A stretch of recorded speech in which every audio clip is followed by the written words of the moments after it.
Welcome to All Queen Network. I'm Cece and you're the Queen. So today, this is part 2 of the series Really Real Queens. So today we have 4 more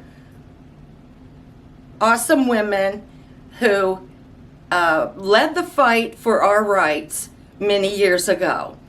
So let's get started. First up is Elizabeth Cady Stanton, the famed women's rights activist.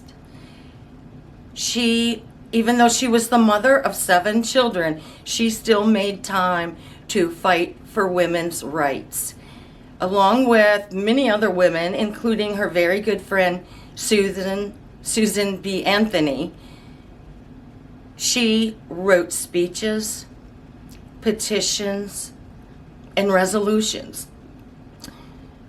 insisting on the rights for women to vote and other rights for women.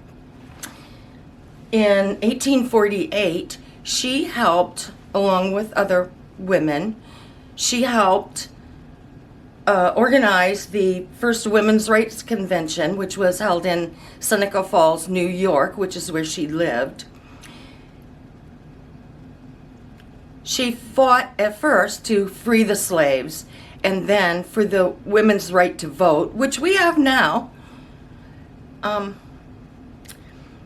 And she never stopped fighting for our rights until the day she passed away in 1902. We still didn't get the right to vote until 1920, so 18 years. Susan B. Anthony was a big gun in the fight for our right to vote. She, along with Elizabeth Cady Stanton, wrote petitions, resolutions, and speeches, and vote. In 1872, Susan B. Anthony voted in the presidential election. Now, if you saw the last video of this series, the Really Real Queens, you heard that Victoria Woodhull ran for president in 1872. I have an idea who Susan B. Anthony who she voted for in that election. There were also 14 other women who joined her in voting that day. They had to argue and insist for hours when they got to the voting place that they should be allowed to vote. So they went ahead and voted, and 2 weeks later, Susan was arrested for voting in the election. But you know what? She carried on. She didn't stop insisting and fighting for our right to vote. She carried on. She went around the country wearing a red shawl, giving speeches to people about our right to vote or our lack of right to vote. So she passed away in 1906, which was 14 years before we finally gained our right to vote. My math is not so good on the fly. So she's another example of a woman who fought for us that we don't even know about very much today. There's, of course, a lot more we could say about all of these women, but that's up to you to do your own research. There's a lot more that they did. We just only have a set amount of time. So, next up, Harriet Tubman, like Susan B. Anthony, was born in 1820, but under very different circumstances. Harriet Tubman was born a slave, but she managed to escape the Maryland plantation where she was held, and instead of going on her merry way, she went back to free many slaves. She became a conductor in the Underground Railroad. What she did was she dressed like a man, she carried a gun, and she went by the name Moses. So when she would approach a plantation at night, she would sing a song that the slaves knew. So they knew someone was there coming to get them. So she sang the songs, the slaves would come running, and she would lead them out of the area and to a safe place.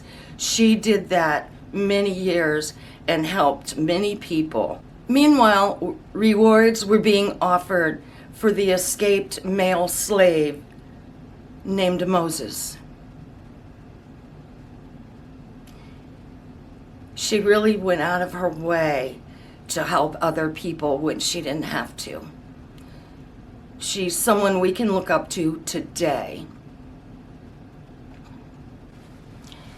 Clara Barton started a school, and then when the school needed someone to head the school and run the school, a man was chosen instead of her.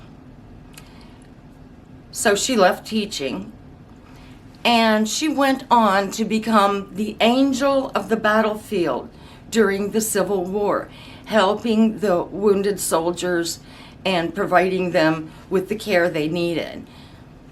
Then, in 1881, she and several associates organized the American Red Cross. Today, the American Red Cross is still going strong. They help people in crisis around the world. They provide food, clothing, and shelter during a crisis. Today, the American Red Cross provides help to people during crises.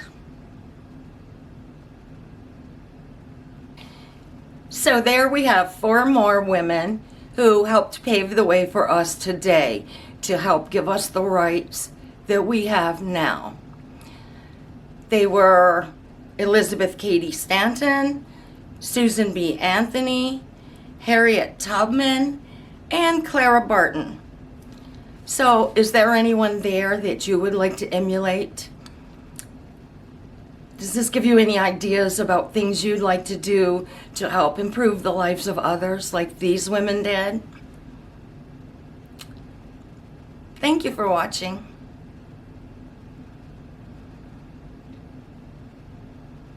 And don't forget to love yourself.